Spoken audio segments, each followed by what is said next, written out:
नमस्कार, मैं हूं निकिता और आप देख रहे हैं सत्यहिंदी.com। चलिए एक नजर डालते हैं अब तक की सुर्खियों पर। पंजाब नेशनल बैंक में हुए गबन के मामले के व्हिसल ब्लोअर हरिप्रसाद एसवी ने कहा कि मेहुल चौकसी को वापस लाना आसान नहीं है। उन्होंने कहा कि प्रत्यर्पण कोई आसान काम नहीं है और उनकी जेब भरी हुई है। वो यूरोप में सबसे अच्छे वकीलों को अपनी पैरवी के लिए रखेंगे, जैसा कि विजय माल्या कर रहे हैं। इस वजह से उन्हें वापस लाना भारत के लिए आसान नहीं है। आपको बता दें कि भगौड़े हीरा कारोबारी मेहुल चौकसी को बेल्जियम में गिरफ्तार कर लिया गया है। ऑल इंडिया रेडियो के मुताबिक केंद्रीय जांच ब्यूरो यानी सीबीआई के आंकड़े पर यह गिरफ्तारी की गई। हीरा व्यापारी मेहुल चौकसी और उनके भांजे नीरव मोदी पर सरकारी बैंक पंजाब नेशनल बैंक से करीब 13,500 करोड़ रुपए के गबन का आरोप है। मेहुल चौकसी के बेल्जियम में गिरफ्तार होने पर उनके वकील विजय अग्रवाल ने प्रतिक्रिया दी है। उन्होंने समाचार एजेंसी ANI से बात करते हुए कहा कि मेहुल चौकसी को बेल्जियम में गिरफ्तार किया गया है और अभी वो कस्टडी में है और हम इसके खिलाफ अपील दायर करने की प्रक्रिया में हैं। मेहुल चौकसी के वकील ने बताया कि हम स्वास्थ्य के आधार पर उन्हें छोड़ने की मांग करेंगे। उनका कैंसर का इलाज चल रहा है। झारखंड की हेमंत सोरेन सरकार में स्वास्थ्य मंत्री इरफान अंसारी ने वक्फ कानून को लेकर बड़ा बयान दिया है। उन्होंने कहा है कि झारखंड में वक्फ कानून लागू होने नहीं दिया जाएगा। वक्फ कानून के कारण हिंसक घटनाएं हो रही हैं, लोगों की जान जा रही है। पत्रकारों से बात करते दौरान स्वास्थ्य मंत्री इरफान अंसारी ने कहा कि वक्फ कानून की वजह से बंगाल में क्या हाल है यह सभी जानते हैं। बंगाल में लगातार हिंसक घटनाएं घट रही हैं, लोगों की जान जा रही है। झारखंड में भी लोग आक्रोशित हैं। उन्होंने कहा कि जिसका जो हक है उस पर आघात पहुंच रहा है। किसी पर आघात पहुंचाना अच्छी बात नहीं है। मंत्री अंसारी ने आगे कहा कि भाजपा के पास कोई काम नहीं है। एक साजिश के तहत हमारी कौम पर जुल्म कर रही है। हमारे कौम के नेता ना तो बीजेपी में मंत्री हैं, ना विधायक हैं और ना ही सांसद। फिर हमारे लिए बीजेपी इतनी हितैषी क्यों बन रही है? बीजेपी के प्रवक्ता कह रहे हैं कि वक्फ कानून के तहत हमारा विकास होगा। हमारी चिंता बीजेपी क्यों कर रही है? हमारी जो कौम है जिंदा दिल कौम है। हम अपने कमाकर परिवार का पेट भरण पोषण करते हैं। बीजेपी बेवजह छेड़ रही है। लोगों को बीजेपी सड़क पर उतार कर आंदोलन करवा रही है। बीजेपी की नीति शुरू से ही वही रही, फूट डालो और राज करो। अंग्रेज जिस नीति पर चल रहे थे, भाजपा भी उसी नीति पर चल रही है।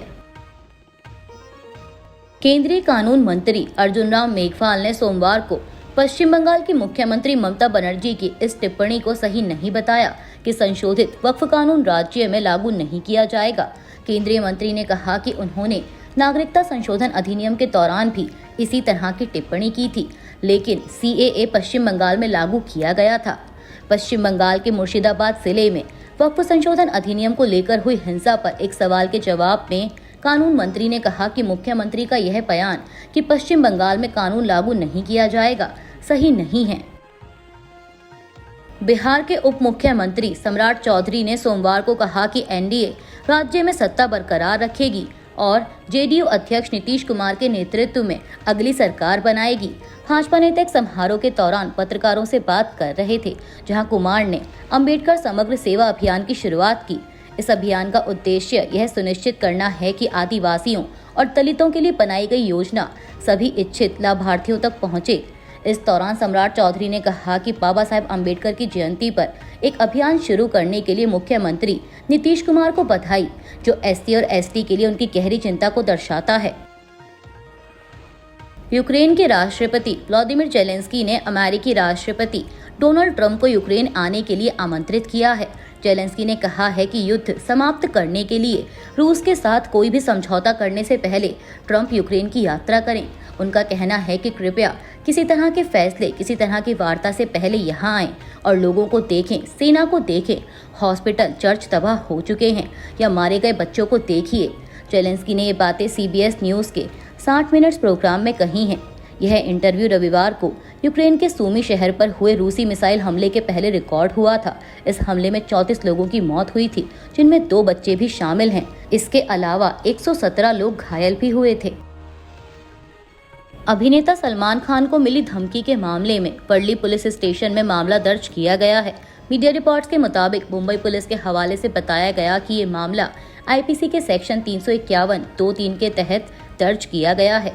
आगे की जांच पुलिस कर रही है। बता दें कि एक अज्ञात शख्स ने परिवहन विभाग के वर्ली ऑफिस के आधिकारिक नंबर पर व्हाट्सएप के जरिए मैसेज कर सलमान खान को मारने की धमकी दी और इससे पहले भी गैंगस्टर लॉरेंस बिश्नोई गैंग की तरफ से सलमान खान को कथित तौर पर कई बार धमकियां मिल चुकी हैं। बिहार में इस साल होने वाले विधानसभा चुनाव से पहले सियासी हलचल तेज होने लगी है, जहां एनडीए की तरफ से पहले ही कहा जा चुका है कि वो नीतीश कुमार के नेतृत्व में चुनाव लड़ेगा। लेकिन हरियाणा के मुख्यमंत्री नायब सिंह सैनी के एक बयान से बिहार की सियासत गर्मा गई है।